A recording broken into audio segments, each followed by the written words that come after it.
Meus amigos, todo mundo sabia que a missão do Ceará era para lá de complicada, né? Eliminar o time mais competitivo do futebol brasileiro, quiçá da América do Sul, líder do Brasileirão, melhor campanha da Copa Libertadores, jogando no Allianz Parque, para ainda por cima precisando tirar um gol de diferença. Afinal de contas, o Palmeiras venceu o Ceará no jogo de ida aqui na Arena Castelão.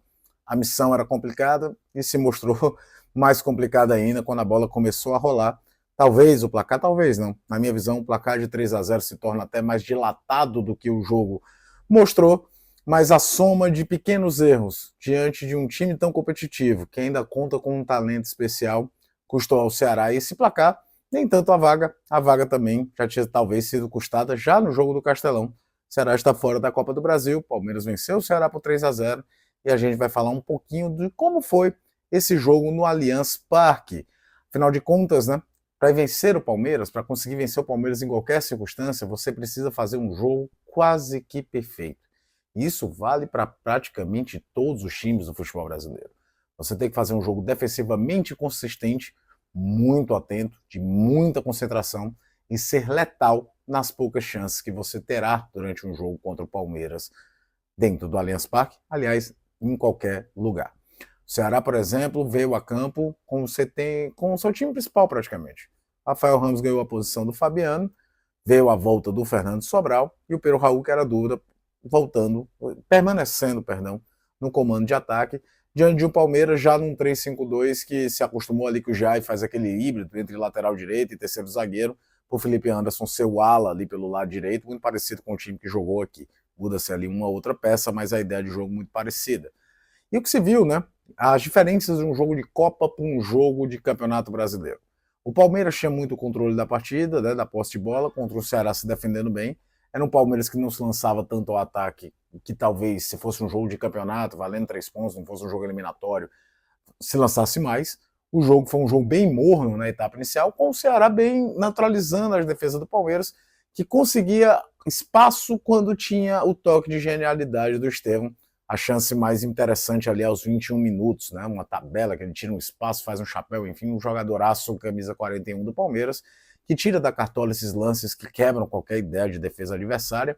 E o Palmeiras até tem um outro lance já no final do primeiro tempo, que aí, muito por conta de uma mudança forçada que o Abel Ferreira precisou fazer, o Felipe Anderson sai lesionado, entra o Mike, você perde em qualidade técnica com a bola, mas recupera em corredor, uma jogada pelo lado direito ali, teve um lance envolvendo o Lucas Evangelista e o Maurício, que também causou um certo perigo ao Fernando Miguel, enquanto o Ceará se defendendo, sabendo que teria poucas chances e que qualquer vacilo seria fatal, que o Palmeiras poderia fazer 1-0 no primeiro tempo, acha um contra-ataque ali com o Pedro Henrique no gol, que foi corretamente anulado por impedimento, pequenininho, mas impedimento. Volta do intervalo, aí volta aquela outra situação. Quando você vai enfrentar o Palmeiras, é clichê, é chato, é repetitivo, nas poucas chances que você vai ter, você tem que definir. Nem que o Everton faça uma grande defesa. No jogo daqui, por exemplo, o Pedro Henrique perdeu uma chance para abrir o placar no primeiro tempo e chuta para fora. Hoje teve duas situações de finalização mais claras ali com o jogo 0-0. Uma do Pedro Henrique, logo no começo do segundo tempo, outra com o Galeano, essa um pouco mais de longe, mas talvez mais frontal. E ambos chutaram para fora, não finalizaram bem.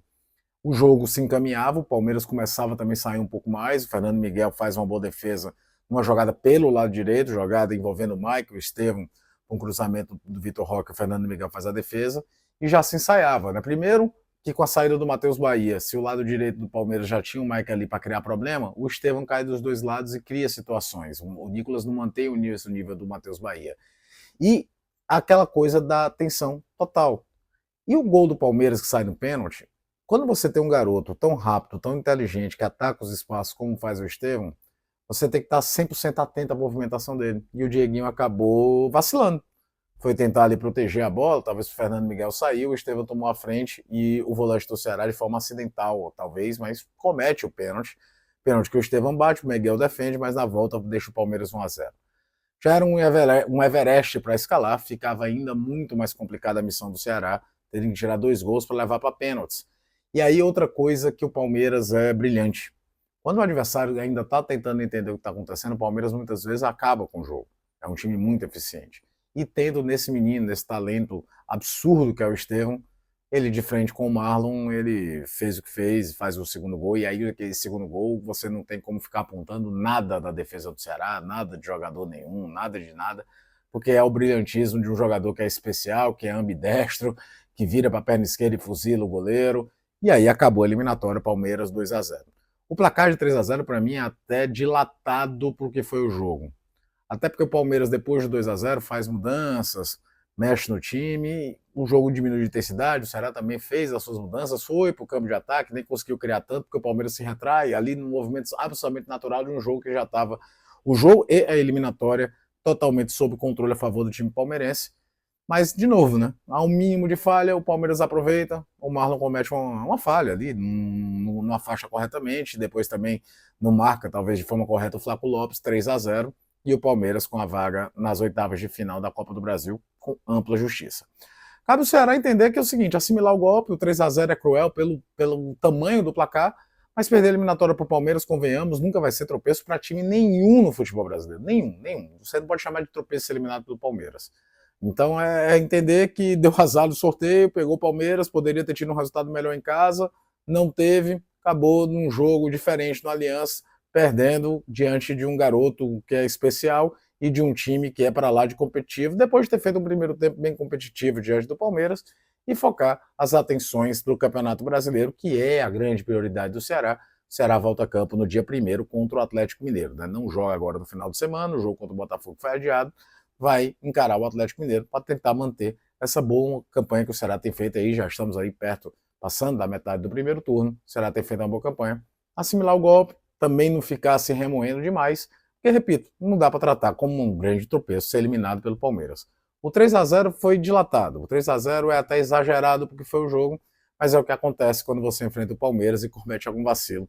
O Palmeiras costuma ser, sim, letal, que os outros muitas vezes não são com ele é com os outros, e conseguiu esse placar para cima do Ceará.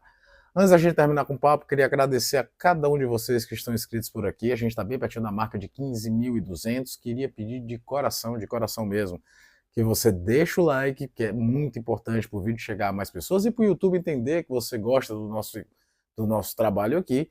Deixa o hype também, que também é bem legal. E se você não me segue nas redes sociais, me siga, tá?